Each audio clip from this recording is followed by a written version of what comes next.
La, la, la, la, la, la, la, la, la, la. Ay, recording na pala, sorry naman. Masaya lang ako, eh. Napakanta ako, Dancing Queen, wild and free, only 17. Akala ko fake news 'to, na mayroon daw isang babaeng spokesperson na sa kanyang 50s meron umanong relasyon sa isang trentahin na spokesperson. Hala! Akala ko ano, fake news. May article pala. Pero meron akong question, eh. Paano 'to nalaman? Paano nalaman? Wala kasi dito sa post. Tapos ang ano kasi, unofficial, Bato Solid supporters, baka naninira lang 'to, kako. So, hinanap ko talaga yung article. La, la, la, la, la, la, la, la. Babaeng spokesperson na nasa 50s. Merong umanong relasyon sa isang spokesperson na trentahin. Ibinahagi ng politiko. Parang, politiko magbabahagi ng ganito? May blind item ba yung politiko? Parang wala, kako. Pero meron pala. Mas malaman yun. Pupuntahan natin mamaya. Ibinahagi ng politiko sa kanilang blind item tungkol sa isang babaeng spokesperson na nasa kanyang 50s at merong umanong relasyon sa isa pang spokesperson na mas bata sa kanya ng 2 dekada. Wow! Sugar mama! Mama, mama, ma. Ayon sa blind item, parehas umanong merong background sa law ang dalawang spokesperson. Ay! Parehong abogado. Oh! Parehong lawyer. Oh! Madalas umanong makita ang dalawa sa condominium. Oh, may condominium. Delikado talaga yung mga condominium na yan. Dala ako foods. Swear na you. Dala ako foods. Bogbog sarado. Baka naman nagkwentuhan lang. Kayo naman. Madalas umunong makita ang dalawa sa condominium ng matandang spokesperson, kaya't marami ang nagdududa kung ano ang totoong relasyon ng dalawa. Ay, baka magkaibigan lang. Close friend baga. Ipinagyayabang din umano ng nakababatang spokesperson ang relasyon niya sa nasabing opisyal na mahigit 20 taon ang agwat nila. Gagi, kiss and tell ba? Saan daw ba niya ipinagmamayabang? Ayoko na magbasa ng mga comments dito. Ay, pupuwede. Visit ka ni Mark, eh. Tinag lang sa akin 'to, ha. Wala akong alam dito, ha. Meron bang ano? Ay, ay, ay, ay, ay, ay, ay. Eh, eh, gusto ko yung mismong post. Ayoko nito. Hmm. Hmm, hmm. Ano ba yung mga comment diyan? Mamaya. Puntahan muna natin yung ulitin ko. Meron pala talaga. March 30, oh. From talking points to pillow talk. Government spokespersons reportedly entangled in an affair. Ay, may affair. Sino kaya itet? A senior female spokesperson o tatawagin daw na FS and a 30-something male spokesperson na tatawaging MS. In two government agencies have reportedly developed a relationship that goes beyond professional coordination. Ala, naging ang professional. Ano kaya yan? The budding romance. Wow! Yung umuusbong na romansa. Gagi.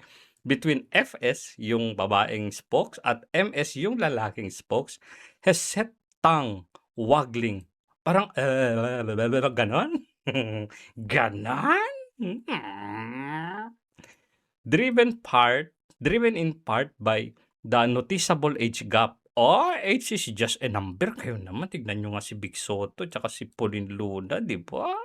With FS in her 50s. Oh, ilang taon na ba si... Oh! Malapit na mag-senior. Beyond their roles in government, the two also shares a background in law, giving them plenty to talk about. Ay, oo nga naman. Magkakaintindihan yan kasi parehas na may background sa batas natin. Ay, hindi pala. Kaya Atty. Libayan pala yung batas natin. Ah, MS has allegedly been frequently spotted at the condominium complex where FS resides. Ay, si FS nakatira sa isang condominium? Parang lumalayo tayo. Yung mga nakakakilala kay i-message nyo nga ako kung meron siyang condo. O baka naman sa ano lang, sa palibot ng complex. Ay, saan kaya 'to? Further fueling speculations about the natures of their closeness. Ay, palaging nakikita daw. Palaging nakikita. Asan na yung mga 18 Marines? Baka may alam kayo diyan.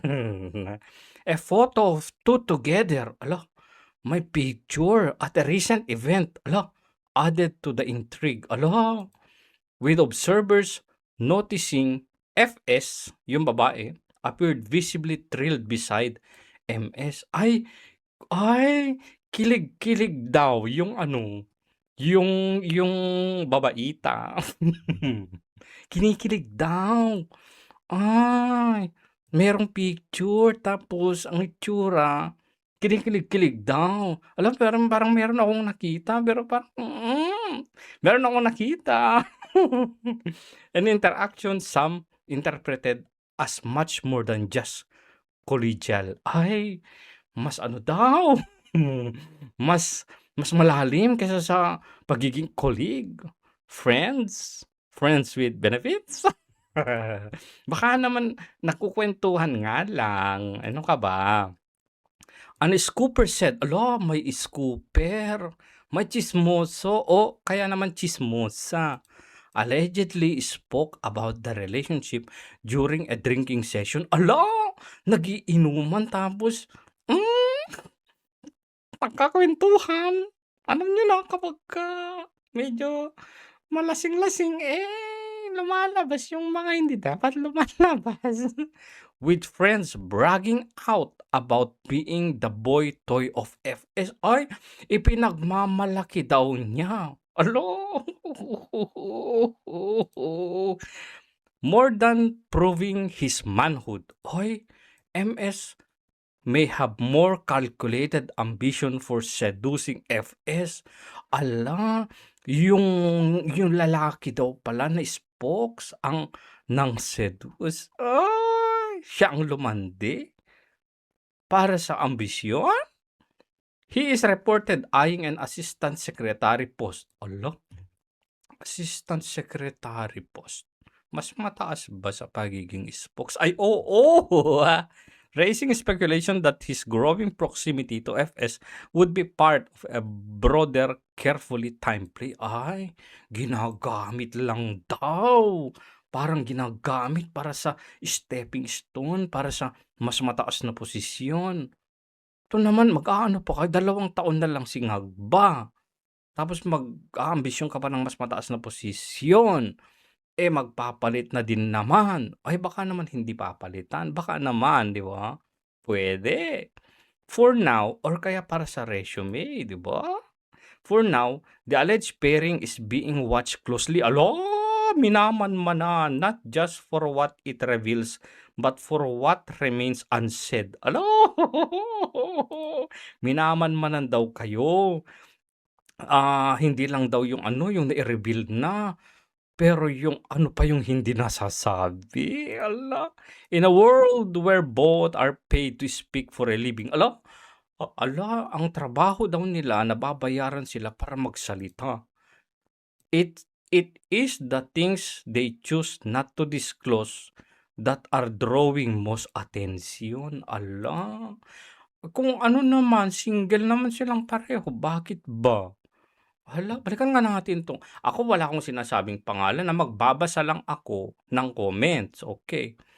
Parang si Auntie Claire At John Vic Remulla, hindi nga. Kasi ano nga daw, spokes, hindi naman spokes secretary si John Vic, eh, nag-a-aspire nga daw para maging assistant secretary. Si Anticler ba 'yan? Ay, hindi ako naniniwalang sa Anticler 'yan, imposible 'yan. Straight 'yun, eh, may prinsipyo 'yun, eh, si Anticler, hindi. Ano 'yun, tawag dito, faithful 'yun kay ano, kay Sir Chuck. If true, Anticler Maladelimaw din. Ala, hindi nga, wala ngang pinangalanan 'tong mga 'to naman. Anticler at Ombudsman spokes. Ombudsman spokes? Si Polo? Yung pogi? Hay! Pero hindi ako naniniwalang sa Anticler 'to, promise. Malacanang to Ombudsman, hala, ba't Malacanang? Ba't si Anticler? Dahil ba meron siyang content noon na ano, kapag nalalamig na ang iyong asawa, ang solusyon galingan mo sa kama. Hindi naman siguro. Mirror, mirror on the wall, who's the sinners of them all? Eh, kayo naman. Hala, si Migs ba yan at ante? Sinong Migs na naman yan? Sinong Migs? Sino yung Migs? Ba't parang palaging si Anticler? Hindi nga, kukulit nyo. Ayon sa ating bubuhit, ang nasabing spokesperson ay may initial na CC. Ang hirap hulaan. Alam, kailangan i-address to ha. Ay, sabagay, wala namang pinapangalanan. Eh, hindi naman yan puputak yung mga yan kasi blind item nga, di ba? Itong mga to, senyora, baka alam. Hoy, siyang gasa, labas-labas. Baka meron kang nalalaman. Siyan, gulatin mo ako. I-PM mo nga ako. Ah, Pero again guys, hindi ako naniniwala na si Anticler 'to. Malayong mangyari 'yun, oo. Sabi nga niya, dun sa ano, posibleng siya, "I have my own Chucky." Sabi nga niya, kasi ang pangalan ng asawa ni ano, may asawa si Anticler, kayo naman, hindi puwede. Baka naman may spokes na napaglipasan na ng panahon na single, 'di ba?